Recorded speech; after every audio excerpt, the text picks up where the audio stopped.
on a Thursday. Thank you, Ravi sir, for being here.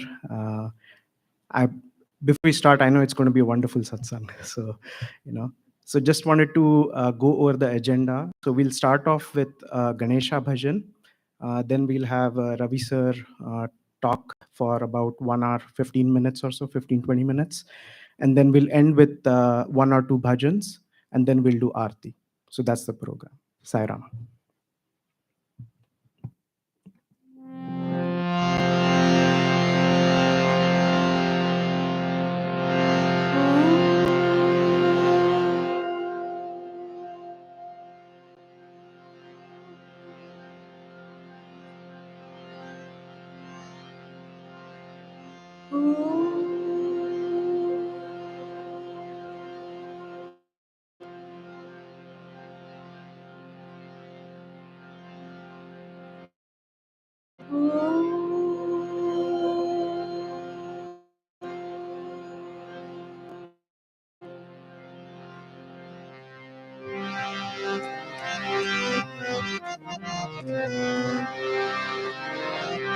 Siddhivinayak पाहि गजानन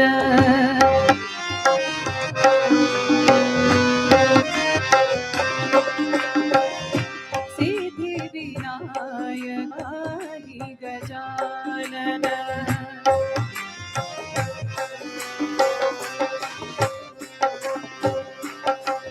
गौरी नंदन हे जगवंदन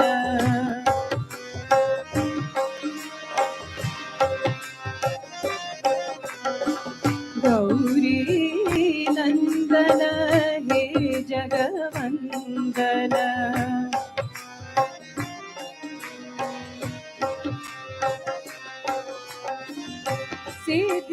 सिद्धिविनायक पाहि गजानन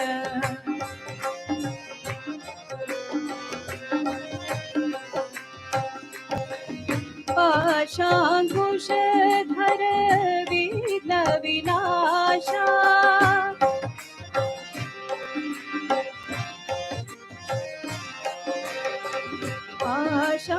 पाशांकुशधर विघ्न विनाशा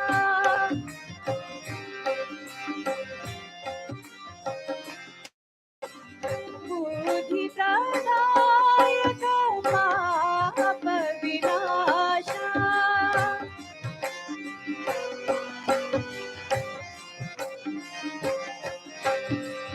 बुद्धि प्रदायक पाप विनाशा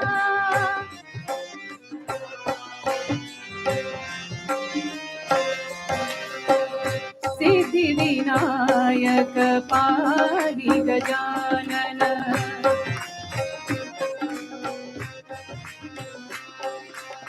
गौरी नंदन हे जगवंदन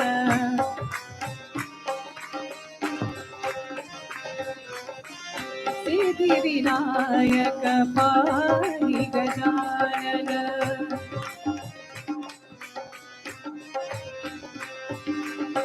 पाशांकुशधर विघ्न विनाशा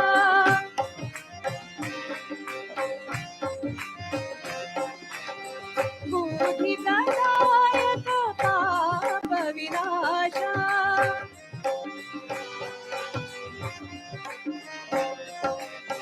बुद्धि प्रदायक पाप विनाशा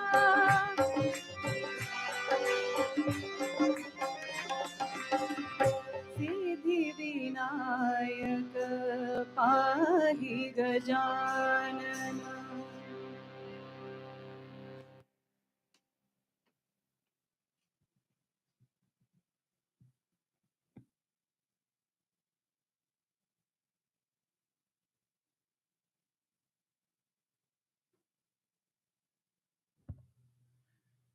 Salam, everyone. Amidst we have Dr. T. Ravi Kumar, and it's my privilege to introduce him. The memories of Sir goes way back for myself, but then Sir's association with Bhagwan and the pearls of wisdoms he can share probably goes much, much more. Among the jewels and the diamonds in the crown, when you say like the crown jewel, I think his association with Bhagwan has been so long and so deep that probably this opportunity for this center is very unique. But before I get into the aspects of having observed some great moments which Sir enjoyed with Bhagwan, I do want to introduce a bit of how his association has been. I believe as a small child he came in Bhagwan's fold in 1963. Uh, so probably 5 decades is what he enjoyed as proximity to Bhagwan. A lot of that was as a student. So pretty much his education, his bachelor's, his master's, and then his PhD, he did in close proximity in some institutions and college. Bhagwan granted him the doctorate degree and then also appointed him as a lecturer. I think in 1990, and uh, he, if you go into the technicalities of being a shining student, he has all the medals. He was a gold medalist, one of the best, in performance, in studies. And, if you think of a career which has to probably be perfect from a perspective of your education and then love showered on you by Bhagwan. I think he has it all. But when he became a teacher, that's when probably some students like us, like Brother Balaji, myself, we would have entered the portals of the Brindavan campus in the 90s. And my memory goes back in the early 90s. There used to be this beautiful thrice sessions. And there was a point I remember Bhagwan was in Brindavan for 5 or 6 months, and probably every other day we would hear Sir speak, and Swami would ask Sir to speak again and again.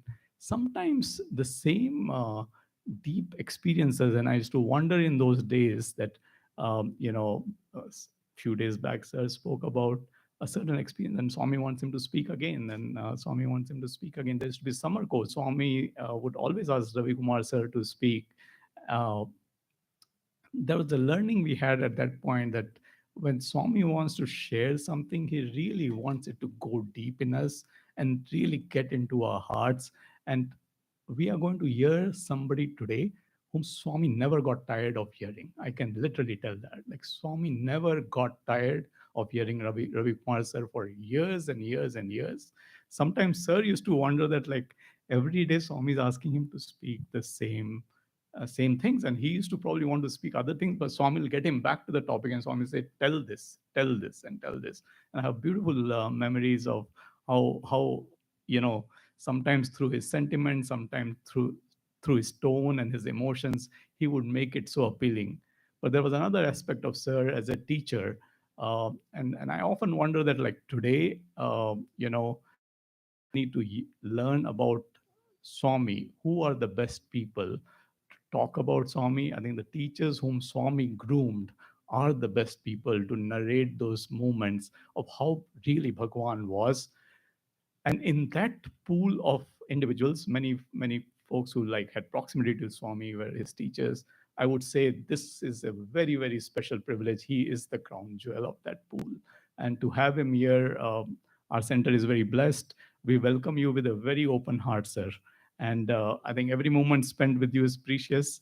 I don't know, maybe the time will fly by, but we will want you to keep coming again and again. By the way, he was here 7 years back, and some of you may have remember, and some kids were maybe 7 years younger, grown up, but you may remember as well. But he was mentioning in the car when we were coming by that he really remembers the center very fondly, and he felt that like people here are so connected, and we look forward to this. So. If I go more than this, I'll just go emotional into various streams. So I'll keep it to this. But I just want to say that the feelings are very deep and very, very warm.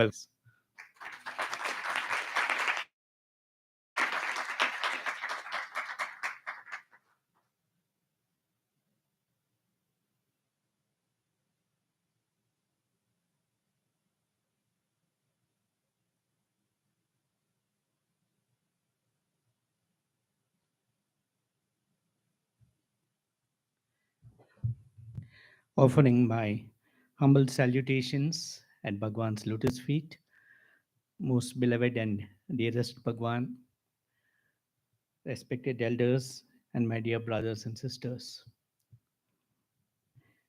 For a moment, I almost thought Vinit was speaking about somebody else. Yeah, we have shared beautiful moments at Swami's lotus feet, and that is what all of us remember.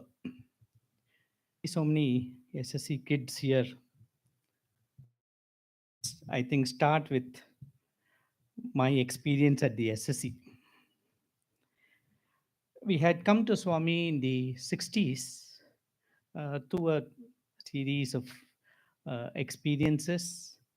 My father was not well and he was diagnosed with cancer, and Swami cured him uh, of cancer after he had completed 25 operations. Swami just said, and the doctors had given up. Swami just told, your cancer is cancelled. And my father lived for 39 years after that.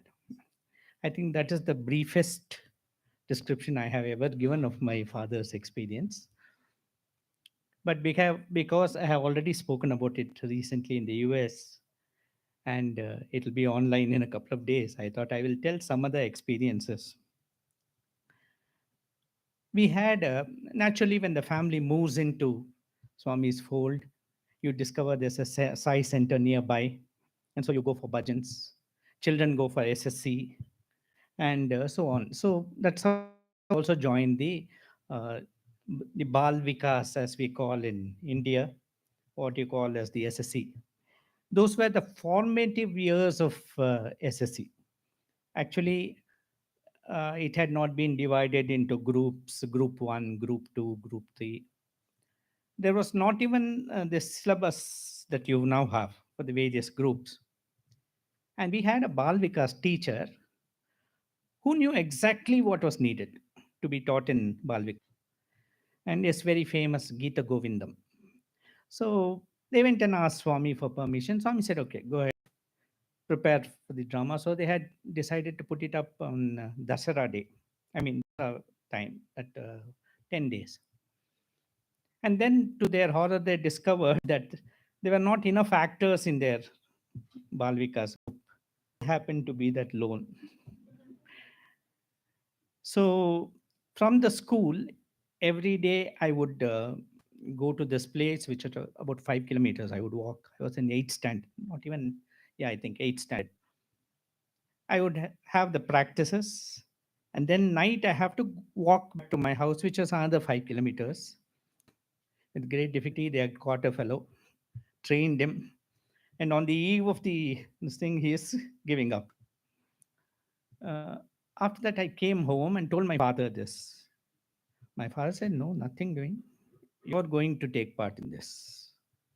And we lived in a joint family where there were uncles and aunts and cousins and grandparents, huge one. And everyone was telling my father, no, no, no, he should study. Don't take him along this path. The spiritual path is only for those who are retired. Okay. As if we are sure that we will live till then. Okay. So don't take him along this. He'll become a sannyasi and so on. My father was very clear. He said, these exams keep coming every year. If not this year, next year he can write. And this chance to go close to Swami comes very rarely. So there is no question, you're going to go for the drama. So next day I went and told the Balvikas teacher, and she was so thrilled. And it kind of confirmed her belief in prayer. This whole night she had prayed. And then it happened that I went.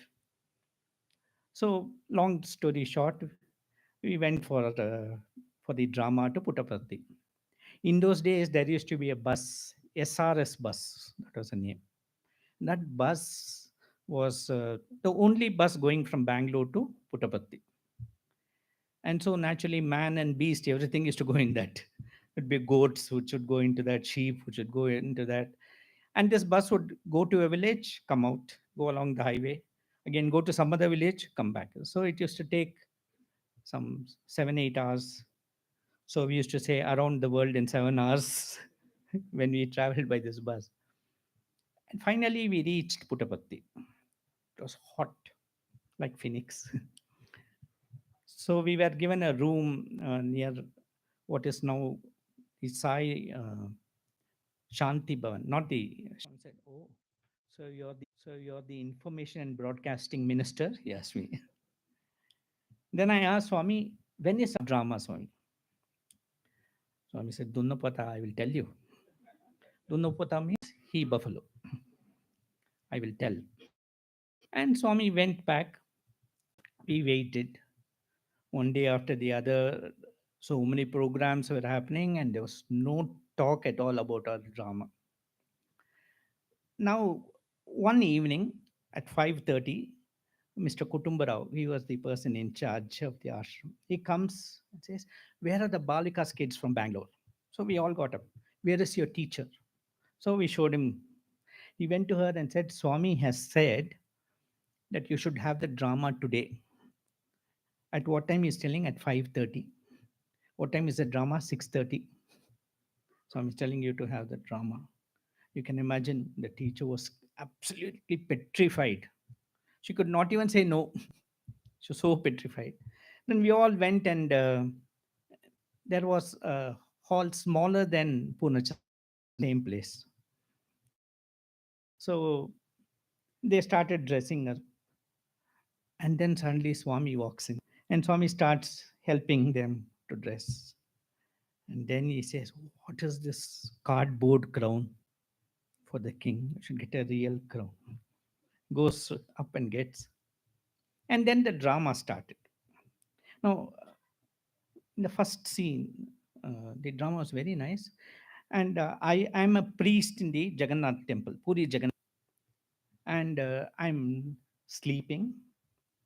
And Lord Jagannath comes in my dream and says, "Get Jayadeva married to Padmavati." Tells me that.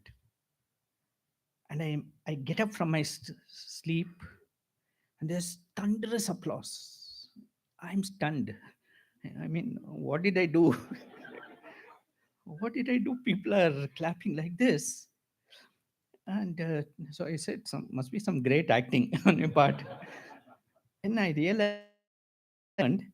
In that as a priest, I had that pigtail. So I had got up, the pigtail had not got up. That's why there was applause. Okay, so that scene was over.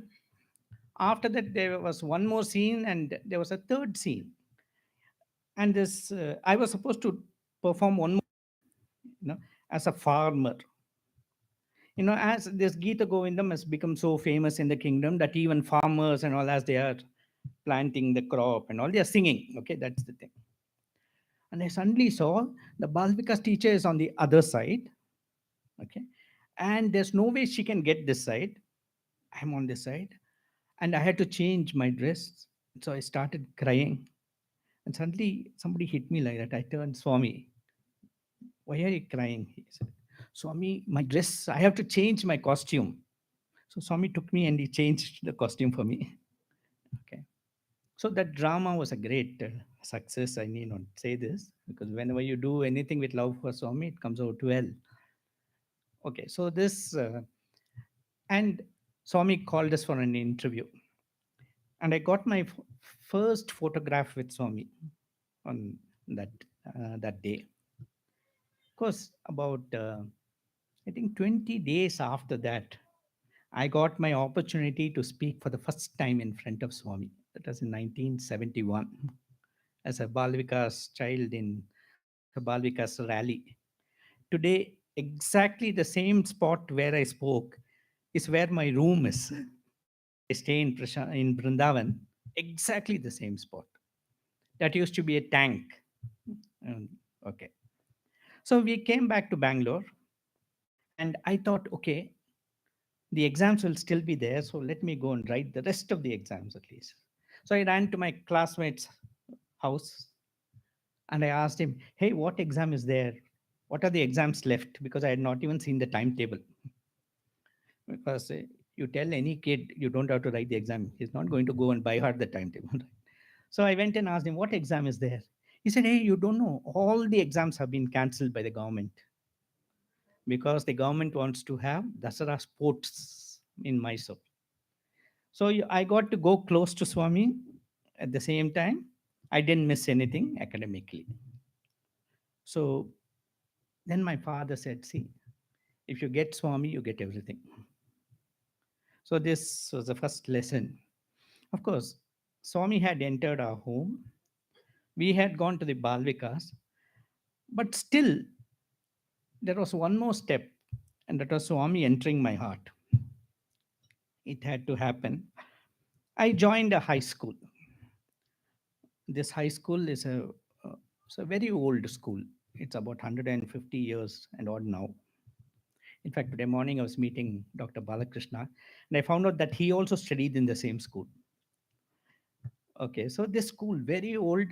When I joined the school, it was celebrating the centenary. And the school by then, of course, had become quite notorious. And I joined that school because my uh, uncles and so many relatives had studied in that school. So they said, you should join the school. It's a good school. So I joined. And on the very first day, we were sitting in the front like that. The teacher came and told us about the courses which are there, and about which teacher would handle which paper and so on. As soon as the teacher left at the end of the period, three students who were sitting there in the back bench, they came and stood in front of us. And they said, do you know who we are? Of course not. Some one of the guys, street smart kids said, you're not at that famous. So they said, we are your seniors. Oh, nice. If you are our seniors, why are you sitting in? He said, because we have done 8th standard 3 times. So they had successfully failed 2 times. So one of the kids asked, so you're doing PhD in 8th standard?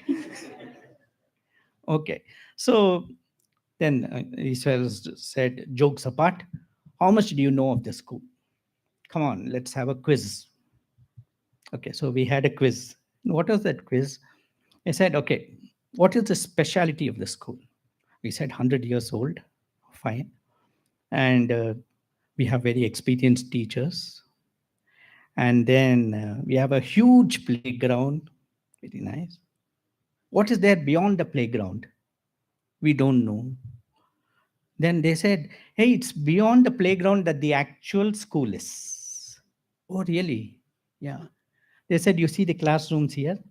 These classrooms, you don't get anything. If you sit in these classrooms, you'll only get sleep. The actual classrooms are on the other side of the ground. Oh, so we are so thrilled. We went and investigated and found that there were 3 movie theaters on the other side.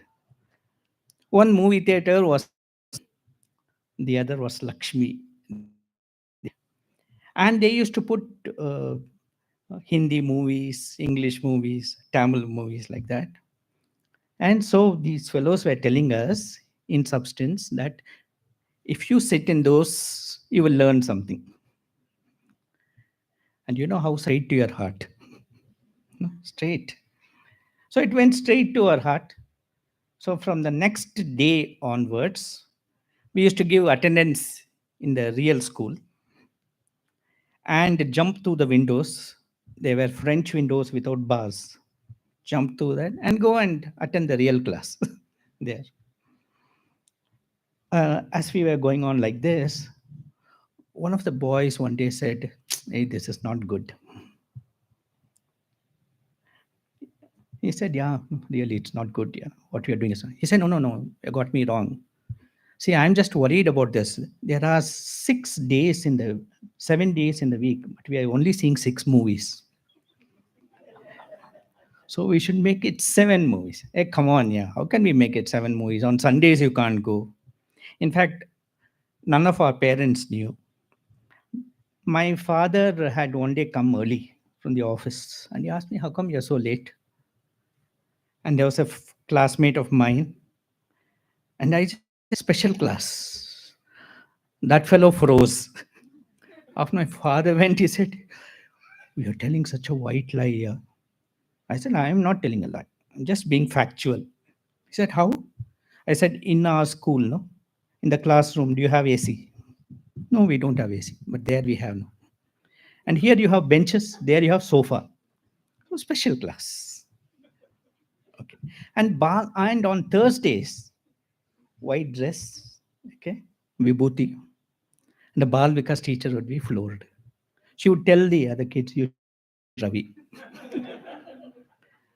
So I thought education would be so interesting like this. This was all education was about. Till we went to Brindavan one day.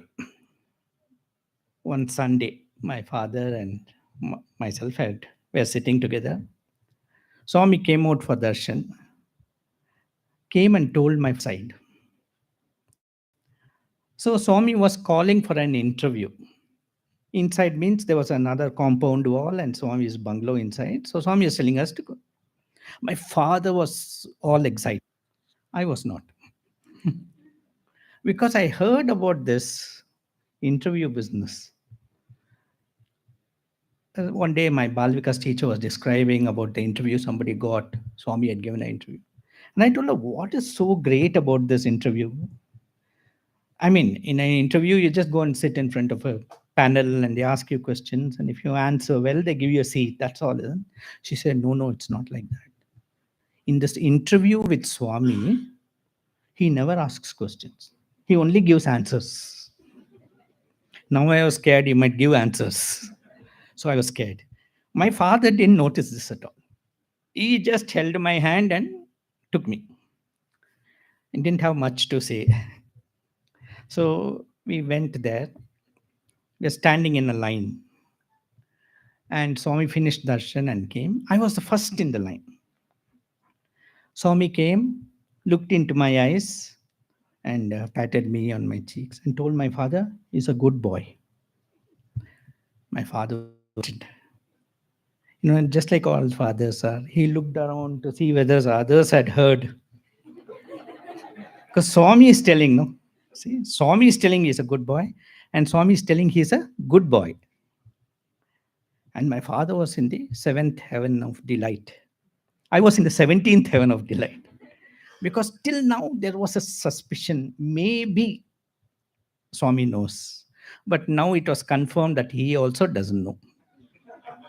Okay. So I was very clear. So it's okay. The moment I thought like this, Swami asked my father, "Where are the other members of the center?" "Swami, they are waiting outside. Go and call them." He said, and then he called me like that.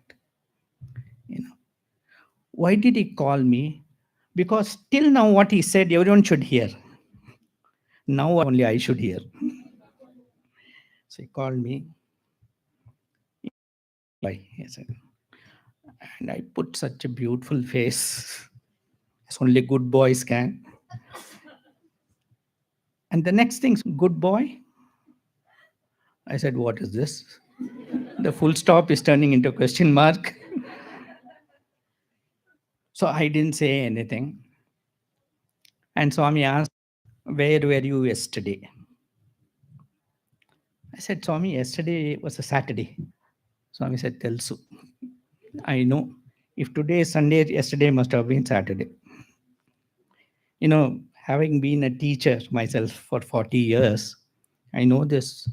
Whenever the student does not know the answer, then he will load so much information, useless information, and the teacher has to search for the truth in that. So I just said, "Swami, yesterday was Saturday." Swami said, "That's fine. I know it is Saturday. But where were you?" In this Balvikas teach the classes, they teach you all the silent sitting and all, do they? Silent, and they do, right? Very useful. because I decided to be silent. They say, no, speech is silver, silence is golden. At that moment, all these profound truths hit you, you know. So I thought, wow. In those days, they didn't have this Right to Information Act. That if somebody asks question, you have to answer. Nothing like that. He has a right to ask. You have a right not to answer. So I kept quiet. Swami waited for about 5-10 seconds. Then he said, "Shall I tell you?" My arrogance, I'm thinking, good idea. If you know, why not? Go ahead. Do you need my permission? I'm thinking all this. And Swami said, "Yesterday, you were in Ajanta Theatre." Wow, he knows about Ajanta Theatre. He says, "You're sitting in the last but one row. You are watching Katti Patang, Rajesh Khanna, Asha Parekh. You want any more information?" And I can see my father coming there. Wrong time to ask for information. So I'm thinking, in 2 seconds, father is going to come and Swami will spill the beans and he'll tell my father, "You think this fellow is a good fellow? He's bunking classes and attending movies." And then my father would naturally fall, do and say, "Swami, you're God, you know everything." And it would confirm his faith in Swami. Okay. And at the home, it would be a red letter day for me. Okay. Father comes and Swami pats me on my cheek and tells my father he's a good boy. And he adds, "I'm just telling him to have good company." And then Swami takes aside for interview. And Swami speaks for 2 hours. What Swami spoke, I don't know. In my mind, only this question is going on. Can there be somebody like this? He knows everything about me. And he has so much love that he doesn't want to spoil my image in the eyes of others. Can there be somebody who is so sweet, who is omniscient and all loving? If there is, he must be God. So that day I was convinced that Swami is God.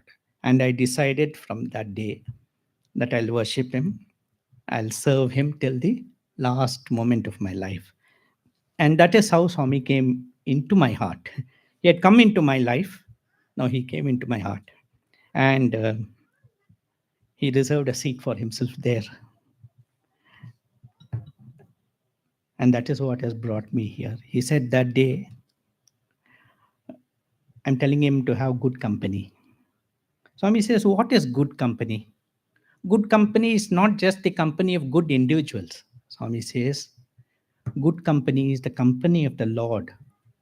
Satsang. That is what we have today here, right?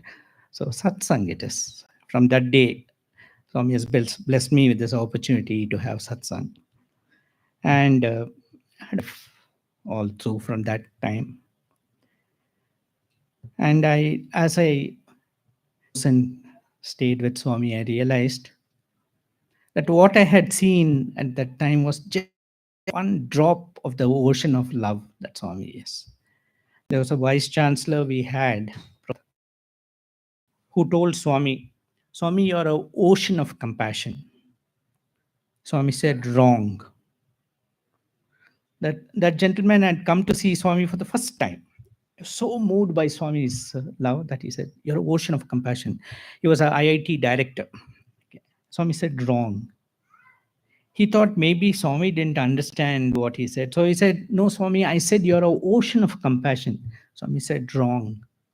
Ocean has limits. Swami's compassion does not have limits." That's what it is. Okay, so that is how I came close to Swami and I became very, very interested in joining Swami's college. So, of course, in our, I was not so good in studies and all. In those days in our school, they were very, very kind. They would not give us the marks card. They would just tell us your passed or failed. And of course, the rest of the story was left to our construction. Could always tell we just missed the gold medal by 1 mark. So that is the impression people had of our academic standards. And then I joined Brindavan College. As I joined Brindavan College, I had taken the science stream.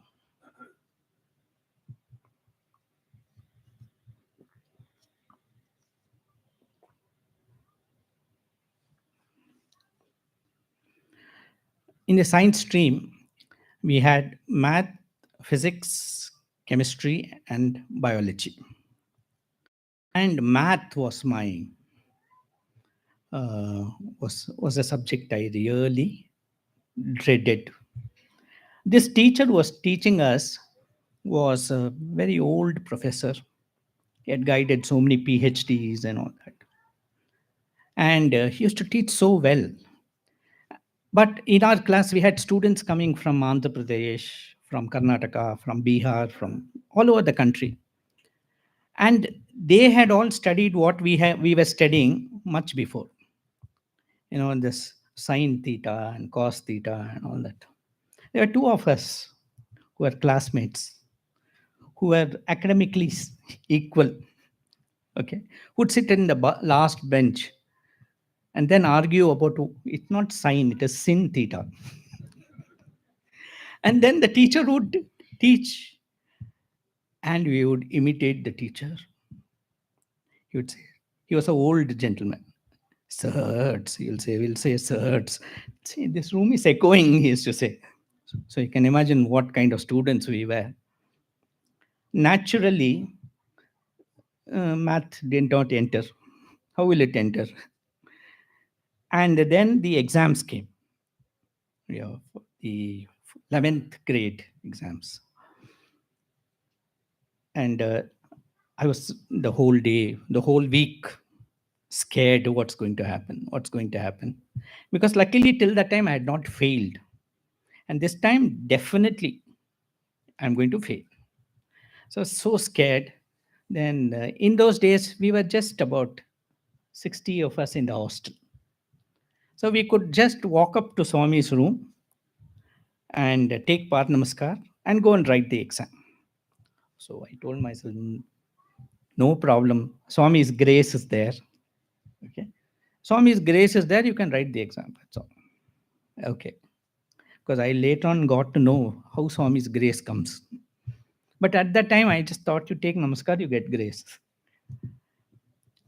And I went to Swami's room thinking that I'll just take Namaskar. I didn't budget for this. I found that Swami was furious with the person in charge of the ashram and Swami was scolding him. And the moment I entered, hey, come here, Swami said. So I was included in that elite group, whatever it was. I don't know for what I was picked.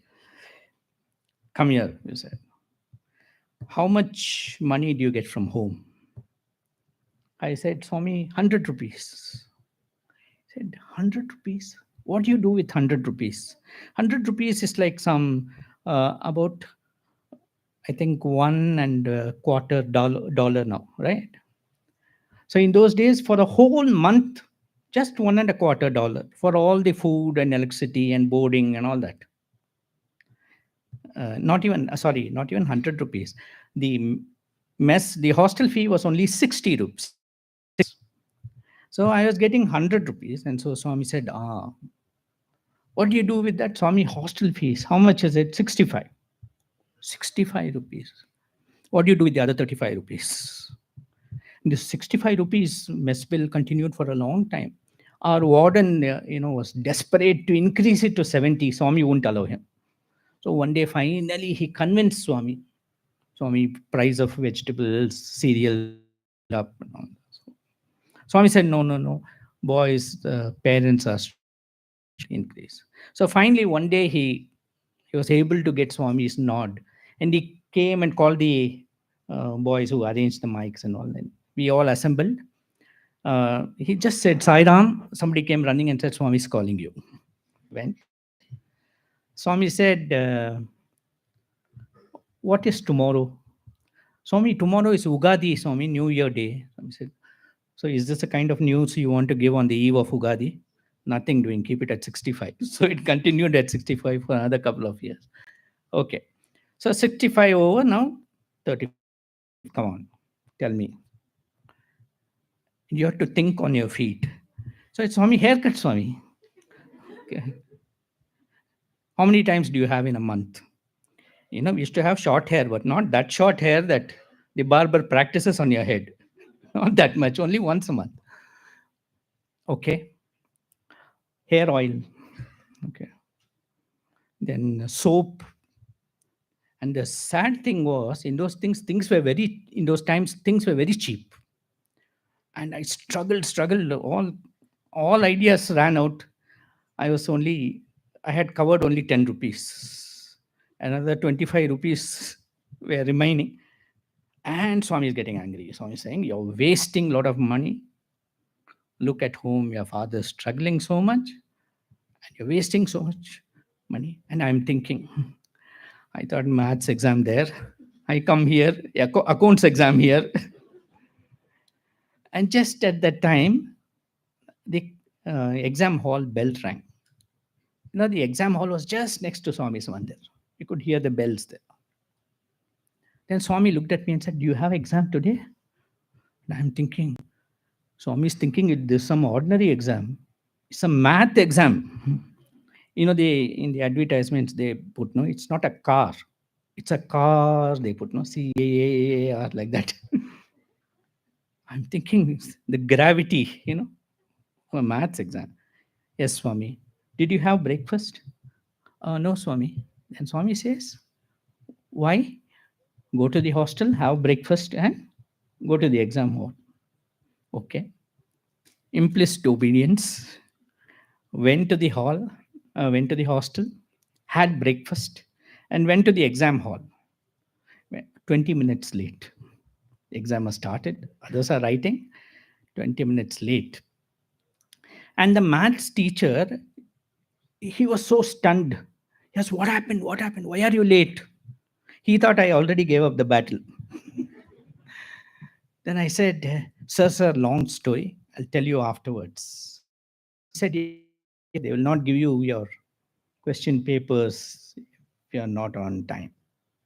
So I went inside and one look at the question paper, and I was convinced that this time I had to decide whether it is 120 or 100 marks out of 100. I mean, I knew so much of the paper. There were 8 theorems out of 13. Some good examiner had given 8 theorems. In theorems, you just have to get it by heart, and that's all. So I started writing the first question. And these mathematicians, they have this very bad habit. And they put some booby traps here and there. One of them was, let x be equal to. I wrote that let x be equal to. What was it supposed to be equal to? I forgot. And I struggled and struggled. I said, okay, forget this. Let's go to the next question. In that question, let y be equal to. X itself we have not come to terms with. How do you manage y? And so went from question to question to question. And then there was a invigilator came and asked for papers. I looked at my paper. Not one question I had answered completely. All debris of fractured theorems were there. And I'm telling myself, and telling, my gain is your loss. And gave it to the examiner, to the invigilator. And I came out. The maths teacher is waiting there. And he asked me, Ravi Kumar, how did you do your exams? I said, sir, I'm touched. He was shocked. I mean, you can get touched by, let's say, English literature exam, some Shelley's poetry or words. Mathematics exam, somebody getting touched. He said, you got touched, why? I said, sir, my exam, you come before me and you wait for 3 hours to find out how I have done. Only in Swami's college we get such teachers. And he said, no, you got it all wrong. If you pass the exam, you'll get 10% result. That's why I was waiting to find out. Right. So I sat with him and I told him, sir, this question, this much I have answered. This question, this much I have answered. So finished everything. Then looked at him expectantly and asked, will I pass? He mopped his brow and he said, Ravi Kumar, this paper you have written is written by 40,000 students. It goes all over the state, and we don't know who is going to correct your paper. But one thing is sure. I thought he was going to say, you will definitely pass. One thing is sure. If on the day that paper has to be corrected, that examiner, he doesn't have a terrible this thing at home, wife has not scolded him, children have not troubled him, he's in a good mood, he comes and sees your paper, he may even give 35 marks. After all this build up, 35 marks. 35 is the brink. If you get 34, fail. 35, pass. So the rest of the holidays, you can imagine how it would have been. You can't even share it with everyone at home. They are thinking you're some gold medalist who has missed a gold medal by a mark or two. And here we are struggling to cross the line. So that year, what happened? Suddenly, I got a letter from the hostel. The warden had written, Swami has selected you to go with him to Mumbai for a drama. So we went to Mumbai for a drama. It was an excellent drama, Bhajagovindam. Swami was very happy. He was so happy that he came with us for sightseeing. He sat with us in the bus, sightseeing all over Bombay. He was getting down from the bus. He looked at me, you come to Puttaparthi. Okay, so I went to Puttaparthi.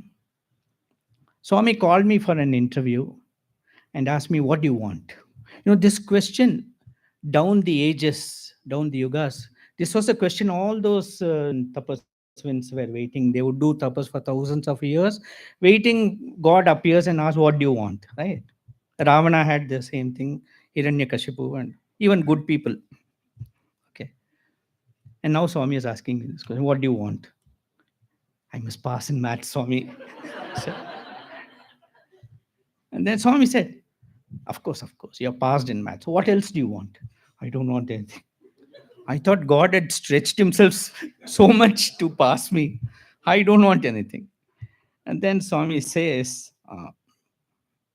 that is done. And the next month, the results come.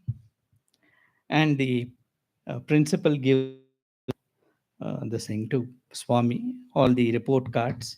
And Swami looks at our report cards, reads our name and gives it to us. Okay.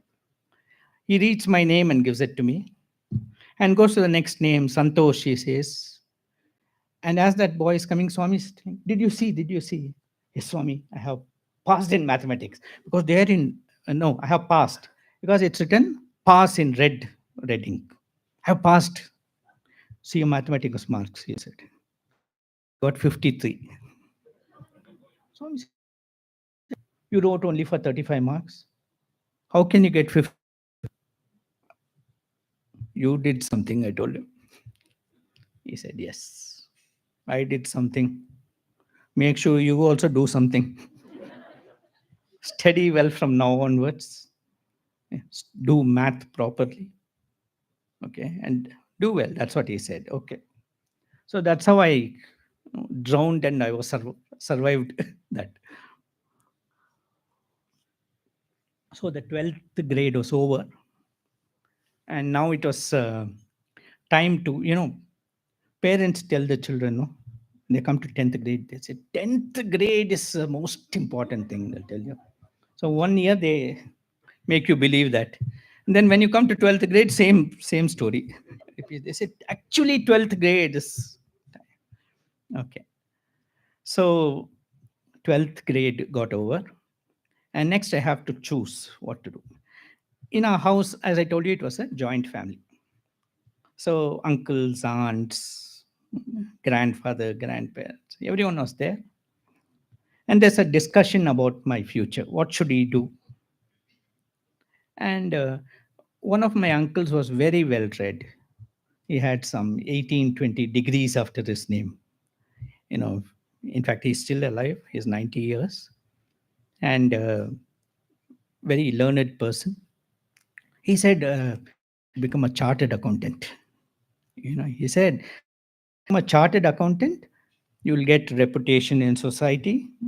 If you're honest chartered accountant, you'll get a good name. You'll also get no point in having one of these. If you have a reputation and you're poor, or you have a lot of money and no reputation, both are useless. So you'll get both. Another uncle said, no, no, we are engineers. He was in the factory, automobile, in the aircraft factory. He said, we need engineers. So you must do engineering. And my father said, no, no, I want him to do medicine. And yeah, yeah, nice. Should do medicine because you can do a lot of service. Okay, eye camp, medical camp, all that. My father said, no, no, that's not the idea. If he joins medicine, his sister's books are there. I don't have to buy books again. So I want him to do medicine. Okay. So in all this, you know, having lived with Swami for 20 years, Swami had stolen my heart. I didn't want to leave Swami. But all these people had big ambitions for me, you know, and they were all interested in me. I knew that. But solely I said, if says something else, can I do? They said, yeah, yes. Swami is Supreme Court. Whatever Swami says, you can do. Now, that was the time Swami took me to Ooty. Ooty is a hill station for summer course. And everything is going on well. Suddenly, some spoke breaks in the wheel. Swami is upset with the boys for something. Swami used to be quite strict, you know, should not talk unnecessarily, waste time like that. So Swami was quite upset about the boys. And so all the attention was on the other side. You would look at them and smile at them, take letters from them. You would not look at us. On that particular day, there was one gentleman by name Sohan Lal. Okay. He was the state president of Delhi, the northern India. He was speaking. And you know, I was just sitting, Swami was here, and I was just about 2.5 feet away from Swami. And this man was saying, you're all so lucky. You know, Swami decides what course you should study. Swami decides what job you should do. Swami decides whom you should get married to. All that he's saying. And the irony hit me. You know, I had to decide what to do, and Swami was not even looking at us. The irony hit me so much that I laughed like that. Swami had not looked at me for 10 days. He looked at me at that moment. Just looked at me like that. And that glare.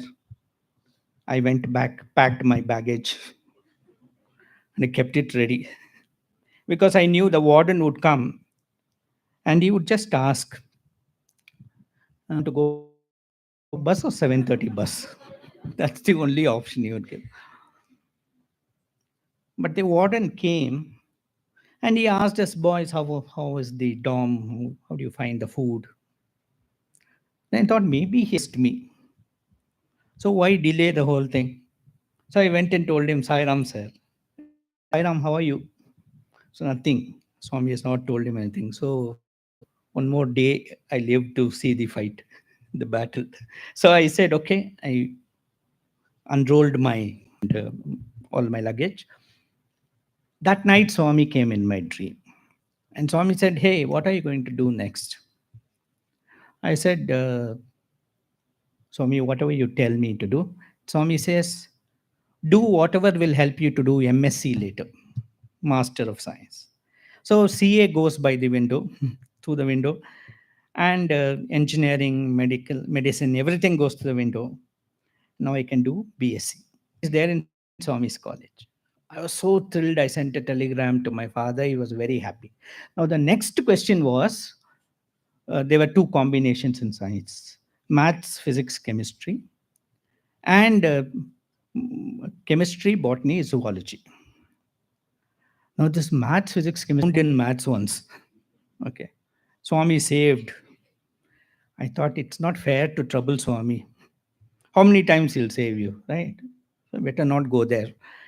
Now, the bioscience, zoology, and these dissection, you take a live frog and dissect it. And I was sharing notes with my classmate. I said, you know, Sundar Rajan is in Amos, is now a doctor. I told him, hey, Sundar Rajan, find it very strange. He asked what? Every frog that I handle has some handicap. I said, what do you mean? I said, whenever I dissect a frog for the cardiac, uh, the whatever, the arteries and veins, I find that it doesn't have a heart. And whenever I try for the neurological system, it doesn't have a brain. And he said, no, no, it's not like that. It's just that you don't have the skill. So he said, my sincere advice to you, don't take bioscience. Don't become a doctor because frogs cannot speak. Human Supreme Court. So so now the question was how to take this. This also equally dangerous. So then I thought the best thing is to go and ask Swami. So I went and asked Swami, what should I do? Like this, there are two without batting eyelids. Swami said, maths disco. He said, take maths. And so again, back to maths. Okay. But I must tell you, see, this is what is Swami's grace. In all humility, when I finished my BSc, I had got a university rank. Bangalore University was a big university, and the first 10 ranks they'll put on the newspaper. So I had got a university rank. And I was very thrilled. I was just waiting for Swami to come. When Swami came, I said, Swami, Pad Namaskar. Why? Swami asked. Swami, I've got a university rank. Uh-huh. Very nice. How much did you get in mathematics? So I said, I answer. You know, I could boldly answer this. There was a time when he had to fish me out of mathematics, that pool. I said, Swami, I got 90. I was very delighted. I thought Swami is going to create vibhuti and give me. Swami said, Chi, is that a mark? What is that 90? Should get 100 out of 100 in mathematics. Okay, so that got over. Now, after I finished my degree, I have to do my master's. So this master's, Bangalore University has this very strange rule that within a week you should apply. Okay, they will give you the result whenever they want, but within a week you should apply for the master's course. And I had a long list of all the master's course I would do. I said I should do masters of physics, masters of mathematics, statistics, and told me your English is good, so do journalism. So journalism was there, English literature was there, everything you can think of was there. But I wanted Swami to select, because when you have Swami selecting, no, I mean, you cannot run into disaster. He will save you. Not that if he doesn't choose, he won't, but I wanted Swami to select. But at that time in Brindavan, there were 1,000 students course. And my this thing was, how do I ask Swami? You know, in crowd of 1,000 students, Swami is extremely busy.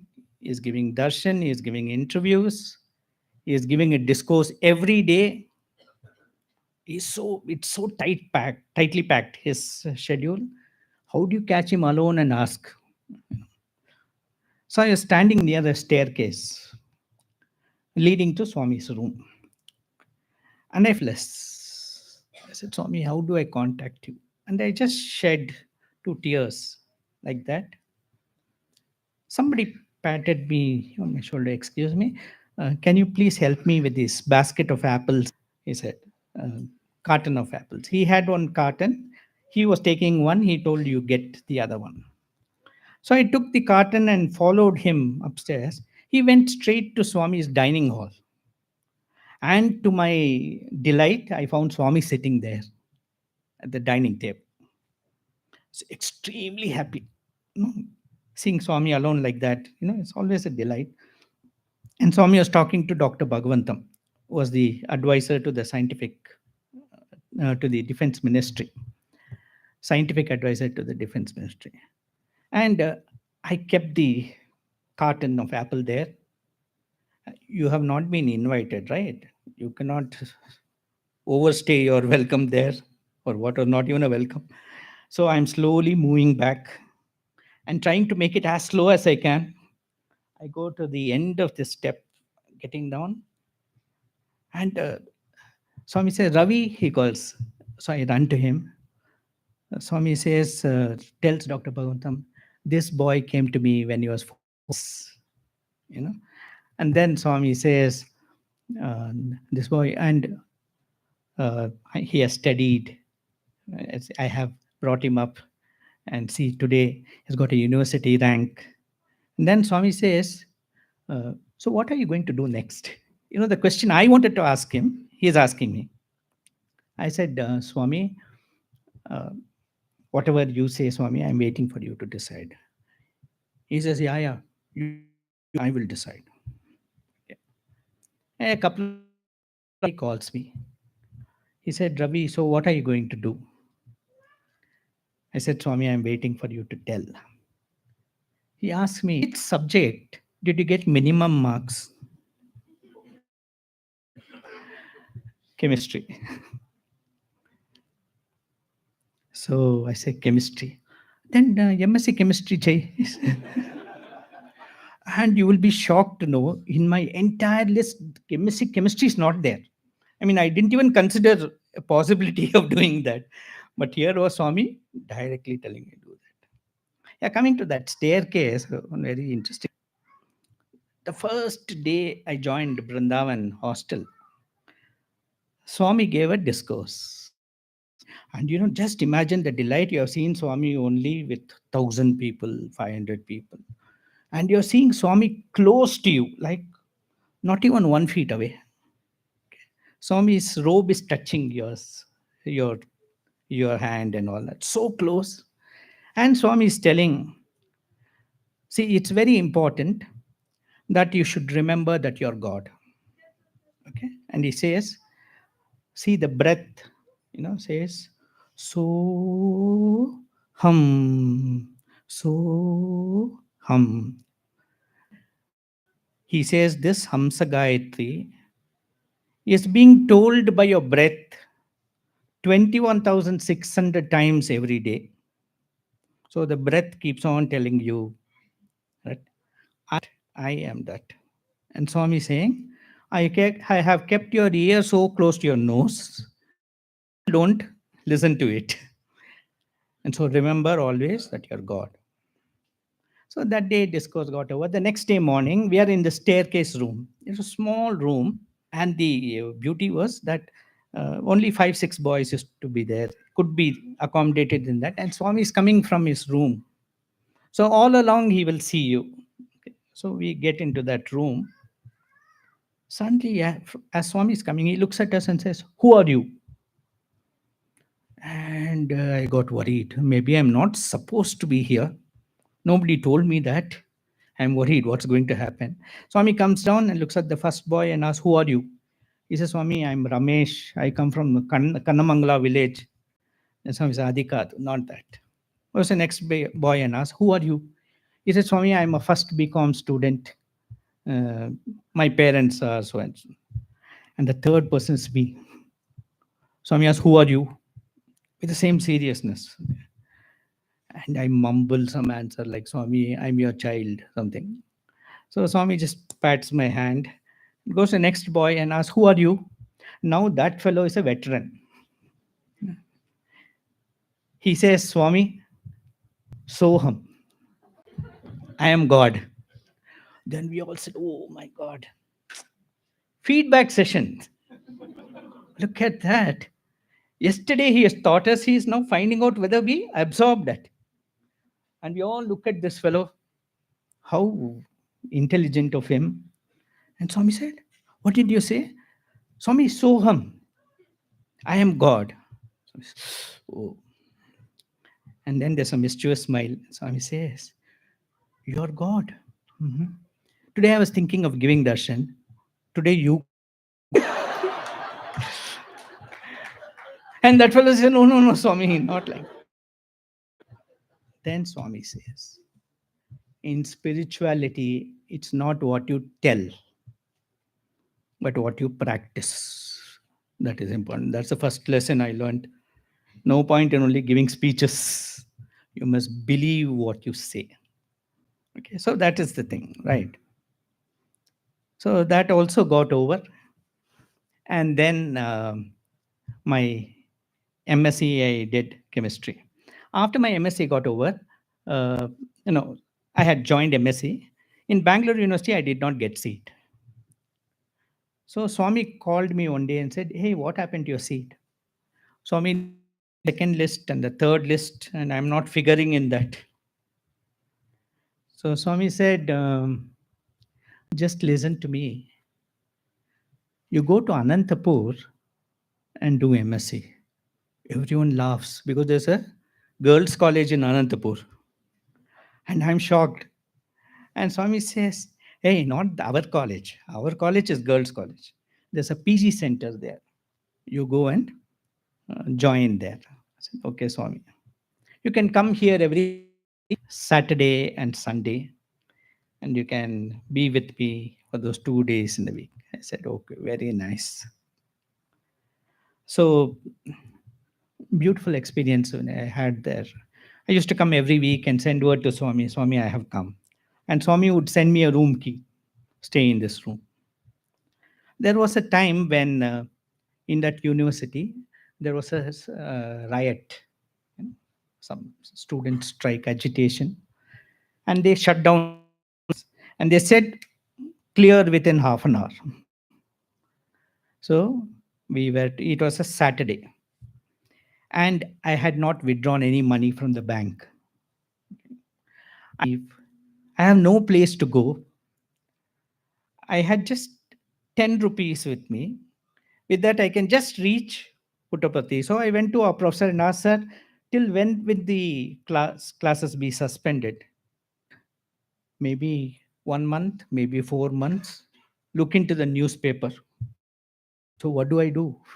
I have to go to Puttapati. I have just 10 rupees. And so that I would take a bus, go to a nearby place called Kottacheru, get down and walk from there. And in the process, save 1 rupee, just 1 rupee. That would be enough for 3 coffee. In those days, coffee was just 30 paise. The next morning, I am drinking coffee and very happily thinking, "See, I'm so blissful. I don't know how I am going to manage the next 1 month, 3 months, whatever it is." And I think Swami always says, "No, Ananyas Chintayanto Ejanam Pariyupasate Tesham Nityabhiyuktanam Yogakshemam." If you think of God all the time, He will take care of everything. So I go and sit in the, and suddenly a junior of mine, his name was Lakshmi Narayan Kote, he was doing duty in Swami's room. He comes running, looks around, and he spots me and he takes me and said, "Hey, when did you come?" I said, "I came late last night." He said, "Swami asked me, has Ravi come?" And I said, "No, Swami has not come." And Swami said, "No, no, he has come. Go and give him this cover." In that cover, there were 200 rupees. No, like that, not one incident, not two, hundreds of incidents, hundreds of incidents. Everything was everything. Uh, there was a day we had gone to Kodaikanal with Swami. And you know, in Kodaikanal, the fantastic opportunity because you stay with Swami. You stay next to Swami's room. So Swami just opens the door. he comes into your room. It's like that. So you live like that with Swami. You can imagine what a fantastic experience it is. And one day, Swami comes early in the morning, 5:30, 5:45. He sits on the sofa there and he talks to us about various things. Then he says, I will go and check if breakfast is ready and call all of you. He goes down. As he goes down, I just take out my pen and paper because I always had this habit of noting down whatever Swami said. And then I look into my watch, the watch has stopped. And I thought, oh my God, where will I find a watch shop in Kodaikanal? And we have just come on this trip. Where are we? How am I going to manage this? As I'm thinking like this, someone comes running to me and says, Swami is calling you. So I go down. Swami takes a cover from the tepoy and throws it to me. I just receive it, open it, Swami says. When I open it, there is a watch. And I said, Swami, just now my battery had got over. That's why I called you, Swami says. So like that, not one, not two, hundreds and hundreds of experience. In fact, must tell you this experience. One day, I was sitting downstairs, and next to there used to be landline phones. I was just writing my journal. Swami had finished his lunch. We have all our dining sessions with Swami. Around 10 o'clock, Swami had finished lunch and gone up. And Swami would come out only around 1:30 like that. And the phone rang. So I picked up the phone, and there was a colleague of mine whose mother was seriously ill. That mother had convulsions. 7 times she had had convulsions. So he had admitted her in a hospital called Yellamma Dasappa Hospital. It's there in Bangalore. And the doctors told that she needs immediate surgery. But he said, without asking Swami, I don't want it to be done. So he wanted to convey to Swami. Now the thing is, he rang me up and said, Ravi Kumar, can you please ask Swami? Now the problem is, it is not that easy to. I mean, Swami is so close. It looks like that, isn't it? It's like if somebody asks you, where's the moon? You say, it's just on top of the tree. It's like that. It gives you an illusion that it's very close, but actually it is millions of miles away. And I heard stories from Professor Kasturi where he would go and tell Swami, Swami, that Pandit is there, Swami, he is having some problem. So Swami, please give him an interview. So I'll say, So since when have you become his agent? Did he pay you? Okay. Then Swami would tell him, go and tell him, in this ashram, there are no secretaries. Okay. Poi cheppu. So he turns to go, hey Kasturi, come here. What will you tell him? Swami, I'll tell him, in this ashram, there are no secretaries. Go. After he goes 5 steps, hey Kasturi, come here. What will you tell him? So like that, Swami makes him repeat 10 times. Then he comes down and pin drop silence, Prasanthi Nilayam. Then he tells this Pandit, Swami told me to tell you, in this ashram, there are no secretaries. That man says, because he can't hear, he's deaf. So he has to repeat loudly. So everybody hears. So he has to go back and report to Swami. Em Chippino, what did you say? Swami, I told him this. So I had heard all this. So I was scared to carry messages to Swami. I mean, you're nobody who authorized you to collect messages. So, but I asked this boy, hey, why don't you send a telegram? He said, there's a postal strike. And this is an emergency. Then I thought, let me take the risk. After all, if Swami scold, let him scold. It's always good if Swami scolds. And my boy needs help so badly. So I must take this up to Swami. But how to convey it to Swami? So I tell him, at 9 o'clock, you be near the phone, I'll ring up. Oh, sorry, I'll be near the phone. He says, okay. So I'm just going upstairs and I'm wondering, how am I going to tell this to Swami? Because it's not that you can talk anything to Swami like that. Unless he gives you an opening, he can talk to you. As you stay with Swami, you realize that it is not so easy. No, so he has to give you an opening. Then you can ask. As I'm going up, I hear my name. I look up, Swami is waiting outside. He calls me and says, what's the news? So then I told him, Swami, like this boy, Swami, this Chatterjee, rang up. So I said, no, it is nothing to worry. She is worried about the other son. So that's all it is. So then I said, Swami, I have asked him to ring me up in the night. I have to tell him, but let me cross check. You can't afford to, it's a matter of life. So I'm telling Swami, I understood it like this. Is it correct? He says, yes. What is it? Tell him. Tell him that Swami is coming in a few days. So you bring your mother to Whitefield and don't worry, no operation. So I'm now waiting for 9 o'clock because I don't have his phone number. Then he rings up. I tell him, hey, like this Swami told, and he is jubilant. He goes and tells the doctor, and the doctor said, I thought your mother needed surgery. You need a. And then he says, no. The one whom I believe as God has told me this. So I am not. He says, give it in writing.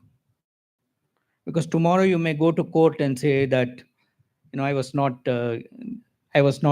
advised properly. So he gives in writing.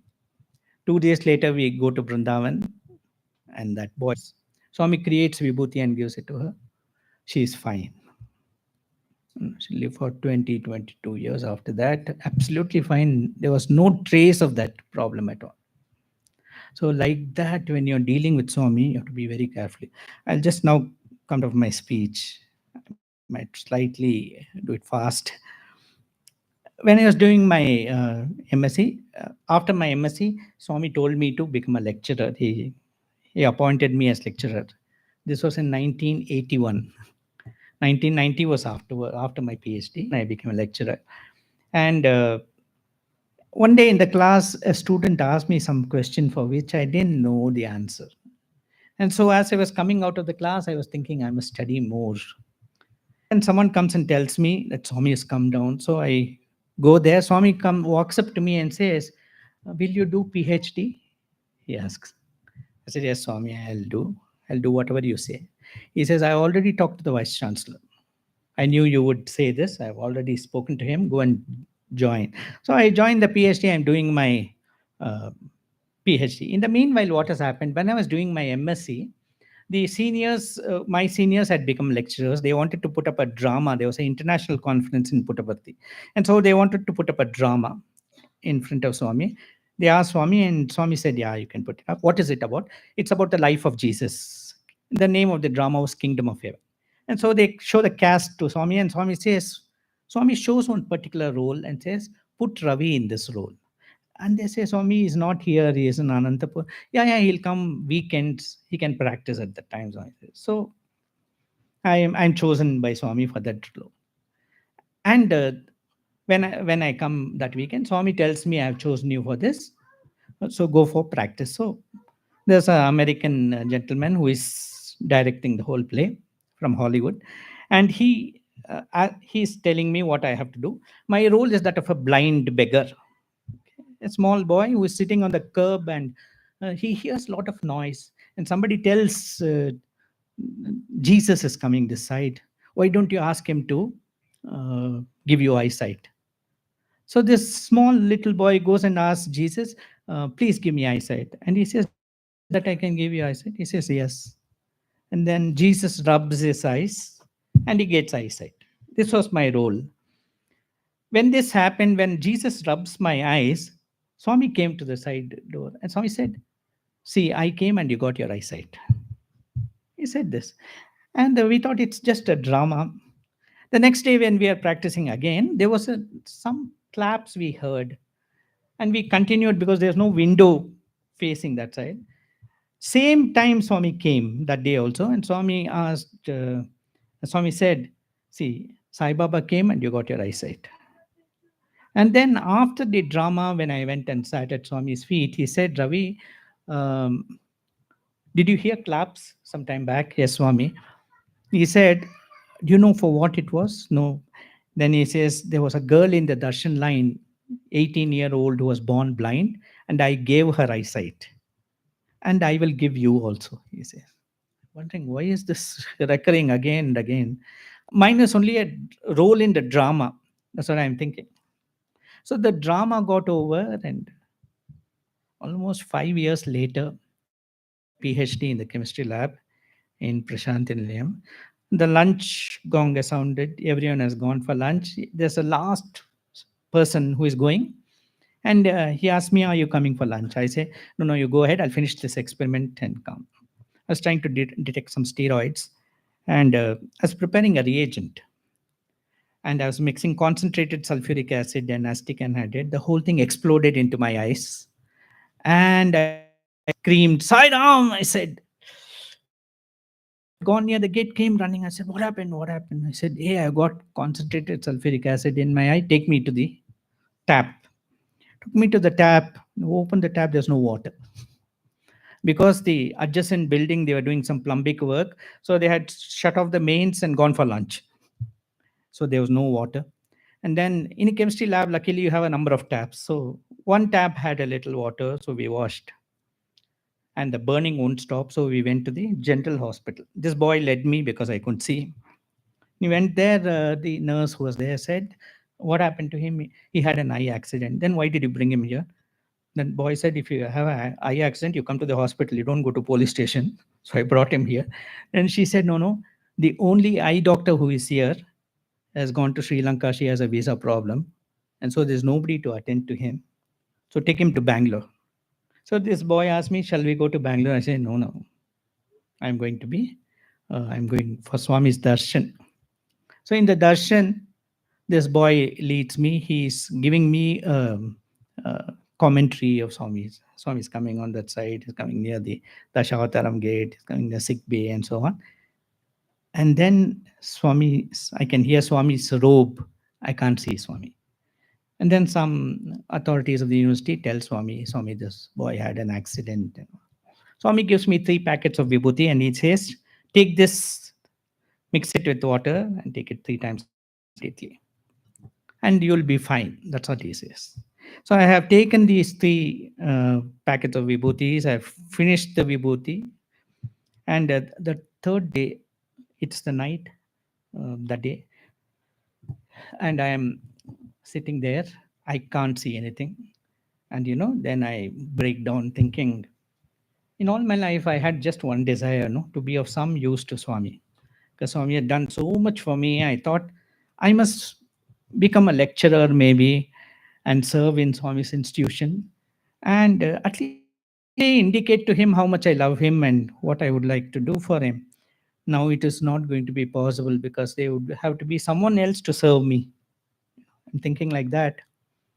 And I sleep off on the chair itself like that. Next morning, somebody comes and knocks the door. "Please come in." I say. He comes in. "Oh, you brought my coffee," I said. "What dress am I wearing?" He says. "You are wearing a gray track pant and a cream t-shirt." He said, "You can see," he says. Then it hits me like a ton of bricks. And for the next few minutes, I am dumbfounded. I go for darshan, and Swami comes to me and says, "How are your eyes, sir?" He says. Naturally, the eyes start speaking in their own language. And then Swami tells me, "Go to Bangalore, get yourself a pair of spectacles, but be careful next time," he says. So I panicked because this kind of experience once is enough in a lifetime. And then a few years later, I'm finishing my PhD, just rushing because they're just 2 minutes. I'm trying to finish my PhD then, and I'm wearing my spectacles because Swami told, "Wear your spectacles all the time in the lab and be careful." I'm wearing, and that day the specs falls down and breaks. Now I have to go to Bangalore and get a pair of spectacles, which should take me about 3 days. And I can't stop this experiment which is going on, because if I do, then I would have to repeat the experiment. It would take another 3 months, and my PhD defense would get postponed to the next year. So I don't want that to happen. I'm telling myself I'll be very careful this time. I can hear Swami telling me, be careful next time. But still, I'm now using chromic acid and cleaning a sintered funnel. Chromic acid is used when you want to clean glassware, when all other attempts are failed. It's like that. It's about 70, 80 degrees. It's concentrated sulfuric acid, potassium dichromate. It's a black liquid, fumes and all that. And I pour that, nothing happens. Then I connected a new pump which had come, a vacuum pump.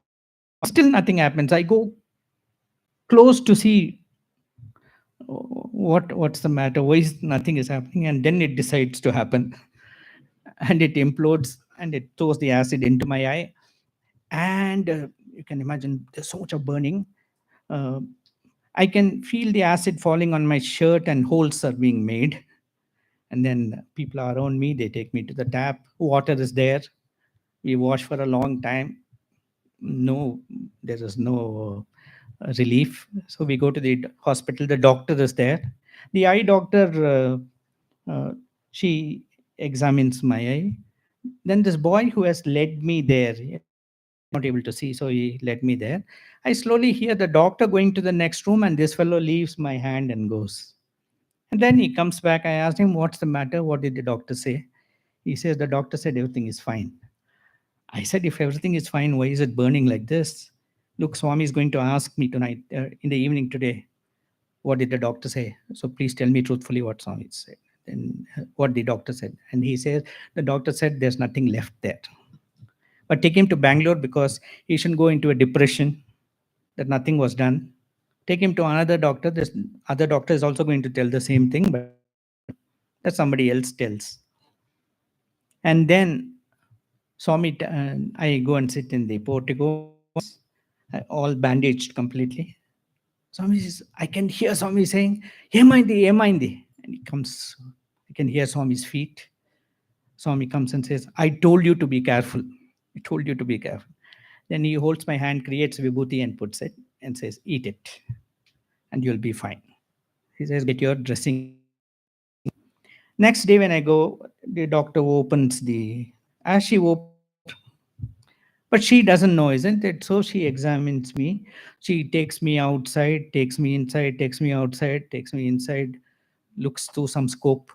And finally she says, something is wrong with my eyes. And so that's how I got my eyes for the second time. So I always tell this, that if you drop your handkerchief and someone picks it up and gives it to you, you say thanks. What you tell someone who has given you back your eyesight? Not once, but twice. It is as if Swami had taken off the sight so that he can give me a vision. The vision to see who he really is. Very often we rely so much on the eyes. We forget to see what is there which the eyes can't show. When the eyes are removed, then you get to see how great God is. And so that is what has happened. And I have nothing to offer Swami except this life of mine. Hopefully, I will live my life in such a manner that Swami will feel proud of it. And Swami will keep me at his lotus feet through my life. Thank you.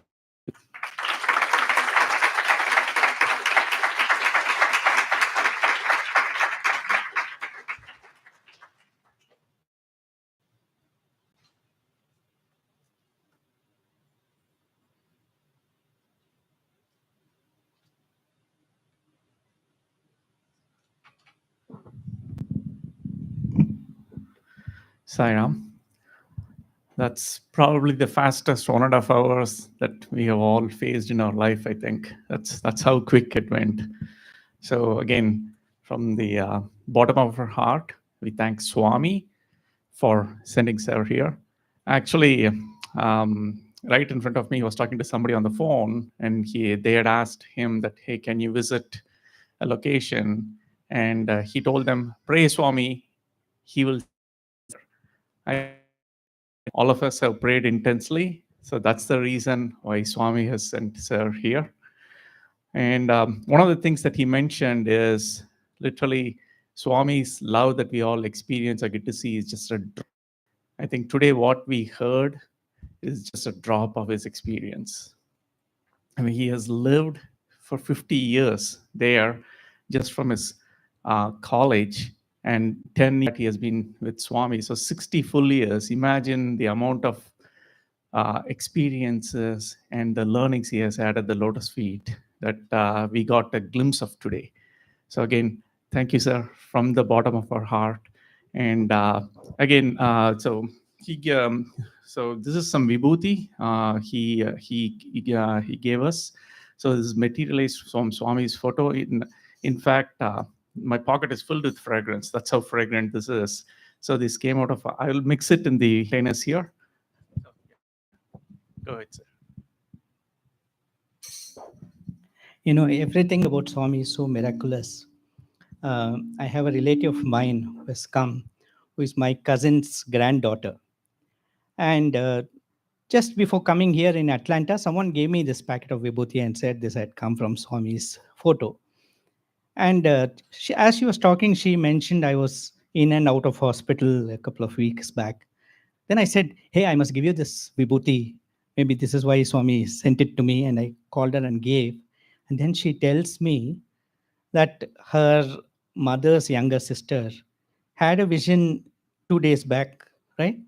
In which Swami told, don't worry, I'm sending vibhuti to you, to her.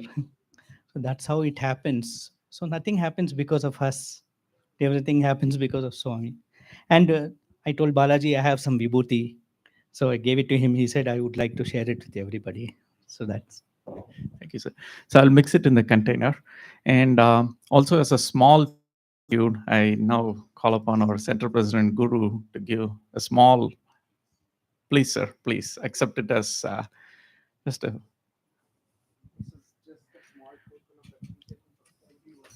Yeah.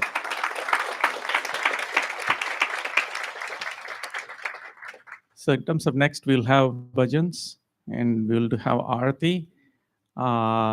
Then keeping up with our tradition, let's do a group picture with sir. Okay.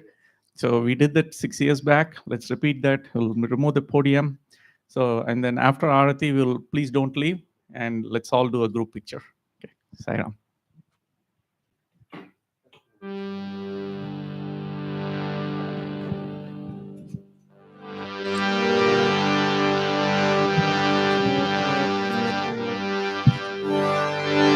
Bholanath हरे जगदीशा जगदीशा शैलेश्वर हर उमा महेशा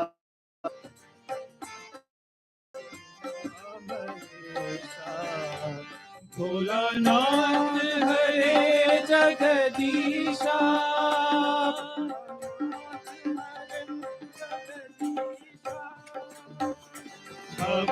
भवभयहारी हे त्रिपुरारी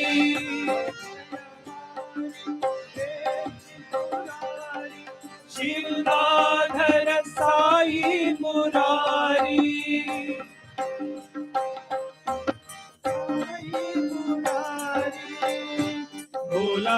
भोलानाथ भोलानाथ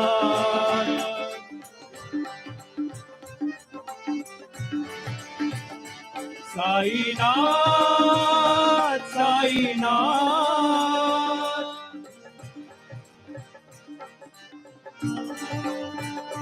साईनाथ साईनाथ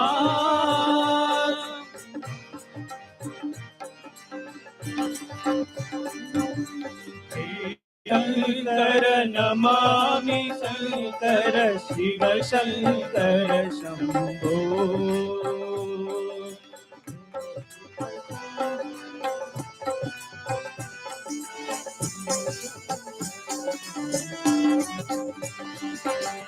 हे गिरिजापति भवानी शंकर शिव शंकर शंभो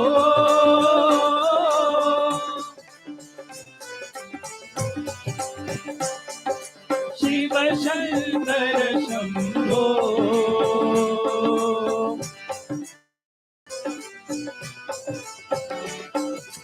शिव शंकर शंभो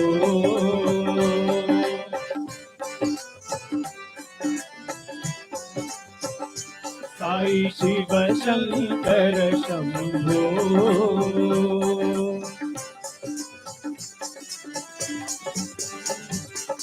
शेष शयना नारायण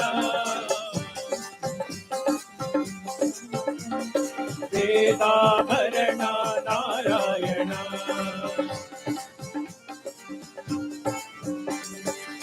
भवभयहरण नारायण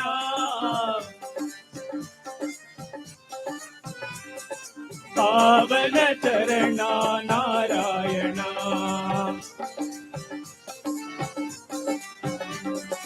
पावन चरण नारायण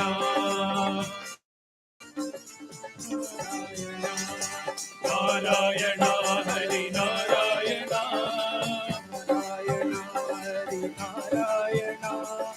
नारायण हरि नारायण नारायण हरि नारायण नारायण साई नारायण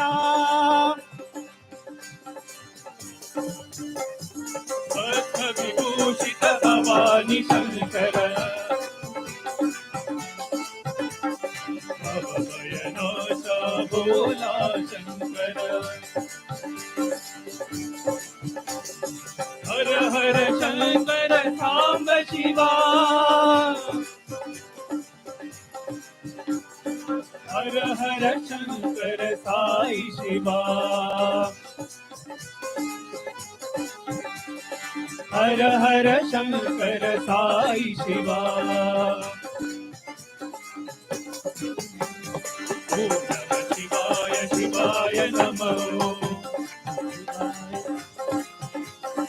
ओम नमः शिवाय शिवाय नमः ओम नमः शिवाय शिवाय नमः ओम नमः शिवाय शिवाय नमः ओम नमः शिवाय शिवाय नमः ओम नमः शिवाय शिवाय नमः ओम नमः शिवाय शिवाय नमः ओम नमः शिवाय शिवाय नमः सुब्रह्मण्यम सुब्रह्मण्यम षण्मुखनाथ सुब्रह्मण्यम सुब्रह्मण्यम सुब्रह्मण्यम साईनाथ सुब्रह्मण्यम शिव शिव शिव शिव सुब्रह्मण्यम हर हर हर हर सुब्रह्मण्यम शिव शिव हर हर सुब्रह्मण्यम हर हर शिव शिव सुब्रह्मण्यम शिव चरवण भव सुब्रह्मण्यम गुरुचरवण भव सुब्रह्मण्यम शिव शिव हर हर सुब्रह्मण्यम हर हर शिव शिव सुब्रह्मण्यम ओम सुब्रह्मण्यम सुब्रह्मण्यम षण्मुखनाथ सुब्रह्मण्यम सुब्रह्मण्यम सुब्रह्मण्यम साईनाथ सुब्रह्मण्यम शिव शिव शिव शिव सुब्रह्मण्यम हर हर हर हर सुब्रह्मण्यम शिव शिव हर हर सुब्रह्मण्यम हर हर शिव शिव सुब्रह्मण्यम शिव चरवण भव सुब्रह्मण्यम दुर्चरवण भव सुब्रह्मण्यम शिव शिव हर हर सुब्रह्मण्यम हर हर शिव शिव सुब्रह्मण्यम शिव शिव हर हर सुब्रह्मण्यम हर हर शिव शिव सुब्रह्मण्यम सुब्रह्मण्यम सुब्रह्मण्यम षण्मुखनाथ सुब्रह्मण्यम सुब्रह्मण्यम सुब्रह्मण्यम साईनाथ सुब्रह्मण्यम ओम जय जगदीश हरे स्वामी सत्य साई हरे भक्त जना संरक्षक भक्त जना संरक्षक भक्ति महेश्वर ओम जय जगदीश हरे शशिवदना श्रीकरा सर्वा प्राणपते स्वामी सर्वा प्राणपते आश्रित कल्पलधिका आश्रित कल्पलधिका आपद्बान्धवा ओम जय जगदीश हरे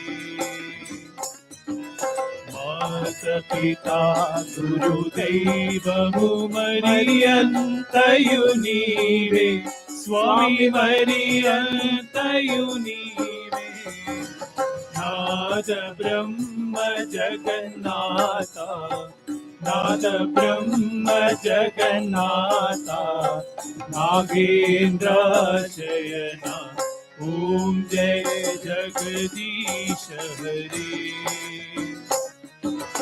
ओंकार रूप जय श्री साई महादेवा सत्य साई महादेवा मंगल आरती अंग मंगल आरती अंग मंदर गिरिधारी ओम जय जगदीश हरे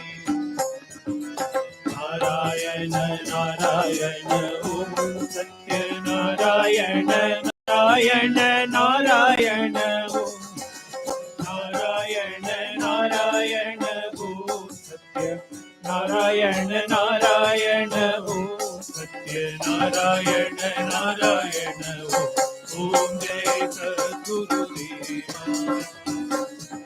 नारायण नारायण ओम सत्य नारायण नारायण नारायण ओम नारायण नारायण ओम नारायण नारायण ओम सत्य नारायण नारायण ओम जय सद्गुरुदेव नारायण नारायण ओम सत्य नारायण नारायण नारायण ओम नारायण नारायण ओम नारायण नारायण ओम सत्य नारायण नारायण ओम जय सद्गुरुदेवा ओम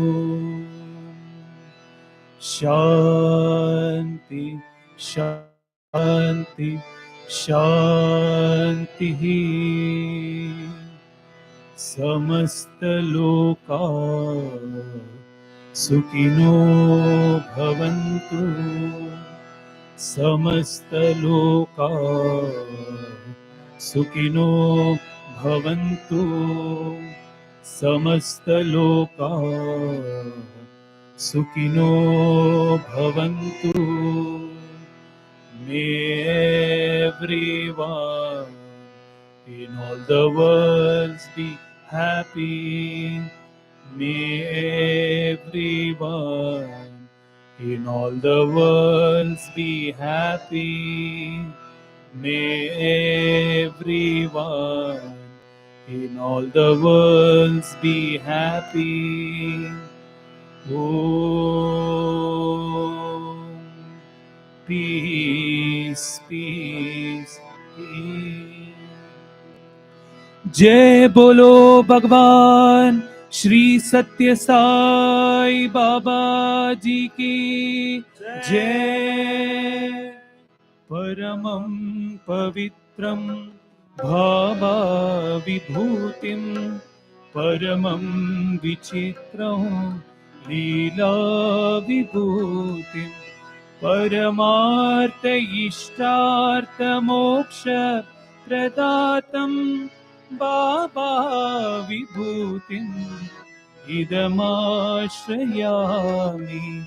Sacred, holy and supreme Baba's vibhuti, pouring forth in endless stream its play of vibhuti. So auspicious is its might, it grants liberation. Baba's vibhuti, its power protects me. Paramam pavitram bhava vibhutim परमं विचित्रं लीला विभूतिं परमार्थ इष्टार्थ मोक्ष प्रदातं बाबा विभूतिम् idamaśrayami.